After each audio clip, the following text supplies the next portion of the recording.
நாம இவ்ளோ கரண்ட் தயாரிச்சும் ஏன் அடிக்கடி பவர் கட் ஆகுதுன்னு என்னைக்காவது யோசிச்சிருக்கீங்களா? இதுக்கு பின்னாடி ஒரு பெரிய லாஜிக் இருக்கு. உங்களுக்கு ஒரு உண்மை தெரியுமா? இந்தியாவிலேயே காற்றாலை மின்சார உற்பத்தியில நம்ம தமிழ்நாடு தான் நம்பர் 1.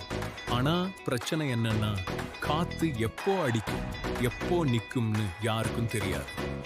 மின்சாரம் அப்படின்னா உற்பத்தி செய்த உடனே பயன்படுத்த வேண்டிய ஒரு விஷயம். அதை பெரிய அளவுல பேட்டரியில சேமிக்க முடியாது. தேவை அதிகமா இருக்கும்போது உற்பத்தி குறைந்தா உடனே நடக்கிறது தான் பவர் கட். அது மட்டும் இல்லாம பழைய வயர்கள், டிரான்ஸ்பார்மர்கள் சூடாகிறதுனால பாதுகாப்புக்காக கரண்ட் கட் பண்ணுவாங்க. இதுக்கு தான் லோட் ஷெட்டிங்னு பேரு. நிச்சயமா சொல்ல போனா கரண்ட் தயாரிப்பதை விட அதை சரியா மேனேஜ் பண்றது தான் பெரிய சவால். உங்க ஏரியாவுல எவ்வளோ நேரம் பவர் கட் ஆகுது? கமெண்ட்ல சொல்லுங்க.